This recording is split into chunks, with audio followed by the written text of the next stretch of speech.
Very nice. Good evening. I am your BK. How are you all? After many long days, I have been making my own video just to inform an important thing. That is my social media, Facebook and Instagram accounts, I think have been faked, created fake accounts by someone, or might have been hacked. I don't know. And they are sending messages through Instagram and some other ways, even WhatsApp, telling that I need money for some very urgent medical issue, for others, like that, in so many names, and by giving some false numbers, account numbers, like this, they are sending some requests for money, you know. The truth. Therefore, don't fall prey for such demands, and don't reply, or don't follow what they say. Hope you understand. I am quite well, but I am busy with so much of work and other things. Hence, these many days I did not make any videos, useful videos for you. I will come back definitely with good content and other things. Thank you so much. ಎಲ್ರಿಗೂ ನಮಸ್ಕಾರ. ನಾನು ನಿಮ್ಮ BKM. ಎಲ್ಲರೂ ಚೆನ್ನಾಗಿದ್ದೀರ ಅಂತ ಭಾವಿಸ್ತೀನಿ. ಬಹಳ ದಿನಗಳ ನಂತರ ನಿಮ್ಮೆಲ್ಲರ ಜೊತೆ ಮಾತಾಡ್ತಾ ಇದ್ದೀನಿ. ಯೂಟ್ಯೂಬಲ್ಲಿ ವಿಡಿಯೋ ಮಾಡಲಿಕ್ಕಾಗಿರಲಿಲ್ಲ.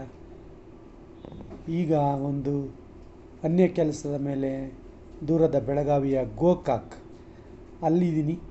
ನನ್ನ ಕೆಲವು ವಿದ್ಯಾರ್ಥಿಗಳು ನನಗೆ ಕರೆ ಮಾಡಿ, ನಿಮ್ಮ ಅಕೌಂಟಿಂದ ನಮಗೆ ಯಾರೋ ಫೇಕ್ ಮೆಸೇಜ್ ಮತ್ತು ವಿಡಿಯೋ ಕಳಿಸ್ತಿದ್ದಾರೆ, ಹಣ ಬೇಕು ಅಂತ, ದಯಮಾಡಿ ನೋಡಿ ನಿಮ್ಮ ಅಕೌಂಟ್ ಹ್ಯಾಕ್ ಆಗಿದೆ ಅಥವಾ ಫೇಕ್ ಮಾಡಿದ್ದಾರೆ ಅಂತ. ಅದಕ್ಕೆ ನಾನು ತಕ್ಷಣ ನನ್ನ ಸ್ಟ್ಯಾಟಸಲ್ಲಿ ಮತ್ತು ಬೇರೆ ಕಡೆ ನಾನು ಇದ್ರ ಬಗ್ಗೆ ಫೇಸ್ಬುಕ್ಕಲ್ಲೂ ಕೂಡ ಇನ್ಸ್ಟಾಗ್ರಾಮಲ್ಲೂ ಕೂಡ ಹಾಕಿದ್ದೀನಿ. ದಯಮಾಡಿ ಯಾರು ಕೂಡ ಅಂಥ ರಿಕ್ವೆಸ್ಟ್ಗಳನ್ನ ಮಾನ್ಯ ಮಾಡಬೇಡಿ, ನಂಬಬೇಡಿ, ಫಾಲೋ ಮಾಡಬೇಡಿ. ನಿಮಗೆ ಗೊತ್ತಿದೆ, ಸತ್ಯ ಗೊತ್ತಿದೆ. ಆ ರೀತಿಯ ರಿಕ್ವೆಸ್ಟ್ಸ್ ನನ್ನ ಕಡೆಯಿಂದ ಎಂದೂ ಬರಲ್ಲ ಅನ್ನೋದು ನಮಗೆಲ್ಲರಿಗೂ ಗೊತ್ತಿದೆ. ಸೊ ಇದನ್ನು ನಿಮ್ಮ ಗಮನಕ್ಕೆ ತರಬೇಕು. ಯಾರು ಕೂಡ ಮೋಸ ಹೋಗಬೇಡಿ. ಈ ಸೋಷಿಯಲ್ ಮೀಡಿಯಾ ಯುಗದಲ್ಲಿ ಈ ಸೈಬರ್ ಅಪರಾಧಗಳು ಹೆಚ್ಚಾಗ್ತಿದೆ, ಇದು ಕಾಮನ್ ಆಗ್ತಿದೆ. ಇನ್ನು ಡಿಜಿಟಲ್ ಅರೆಸ್ಟ್ ಬಗ್ಗೆ ತಾವೆಲ್ಲರೂ ಕೇಳಿದ್ದೀರ.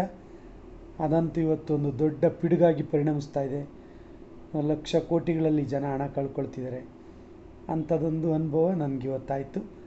ಯಾರು ನನಗೆ ನನ್ನ ವಿದ್ಯಾರ್ಥಿಗಳು ವಿಶ್ವನಾಥ್ ಮತ್ತು ಬೇರೆಯವರು ನನಗೆ ಕಳಿಸಿದರು, ಈ ಥರ ನಮಗೆಲ್ಲ ಬಂದಿದೆ ರಿಕ್ವೆಸ್ಟ್ಸ್ ಅಂತ. ಅವರಿಗೆಲ್ಲ ಧನ್ಯವಾದಗಳು. ನನ್ನನ್ನು ಅಲರ್ಟ್ ಮಾಡಿದ್ದಕ್ಕೆ ನಾನು ಎಚ್ಚೆತ್ತುಕೊಂಡು ಸಾಧ್ಯವಿರುವಷ್ಟು ಕೂಡ ಇದು ಫೇಕ್ ಅಂತ ಎಲ್ರಿಗೂ ಕೂಡ ನಾನು ತಿಳಿಸಿದ್ದೀನಿ. ಇನ್ನೂ ತಾವು ಕೂಡ ಪ್ರಚಾರ ಮಾಡಿರಿ ಅಂತ ಹೇಳ್ತಾ, ದಯಮಾಡಿ ಇಂತಹ ಯಾವುದೇ ರಿಕ್ವೆಸ್ಟ್ಸು ನನ್ನ ಅಕೌಂಟಿಂದ ಬಂದಾಗ ಜಾಗ್ರತೆಯಿಂದ ಇರಿ ಅಂತ ಹೇಳ್ತಾ, ಮತ್ತೆ ಕೊನೆ ಮಾತು, ಇತ್ತೀಚೆಗೆ ನಾನು ವಿವಿಧ ಕಾರಣಗಳಿಗಾಗಿ ನಿಮಗೆ ಉಪಯೋಗ ಆಗ್ತಕ್ಕಂಥ ವಿಡಿಯೋಗಳನ್ನು ಮಾಡಲಿಕ್ಕಾಗಲಿಲ್ಲ. ಸ್ವಲ್ಪ ಬೇರೆ ಕೆಲಸದಲ್ಲಿ ತುಂಬ ತೊಡಗಿಸ್ಕೊಂಡಿದ್ದ ಕಾರಣ ಮತ್ತೆ ಬರ್ತೇನೆ. ಎಲ್ರಿಗೂ ಉಪಯೋಗ ಆಗ್ತಕ್ಕಂತಹ, ತುಂಬ ಉಪಯೋಗ ಆಗ್ತಕ್ಕಂಥ ವಿಚಾರಗಳ ಜೊತೆ ಯೂಟ್ಯೂಬಲ್ಲಿ ಮತ್ತೆ ನಿಮ್ಮೆಲ್ಲರನ್ನು ಭೇಟಿ ಆಗ್ತೀನಿ ಅಂತ ಹೇಳ್ತಾ, ಈಗೊಂದು ಎಚ್ಚರಿಕೆಯ ಸಂದೇಶವನ್ನು ಕಳಿಸ್ಲಿಕ್ಕೆ ನಿಮ್ಮ ಜೊತೆ ನಾನು ಬಂದೆ. ದಯಮಾಡಿ ಎಲ್ಲರೂ ಫಾಲೋ ಮಾಡ್ತೀರಾ ಅನ್ನಂತ ಹೇಳ್ತಾ, thank you so much. Yours BKM. Thank you.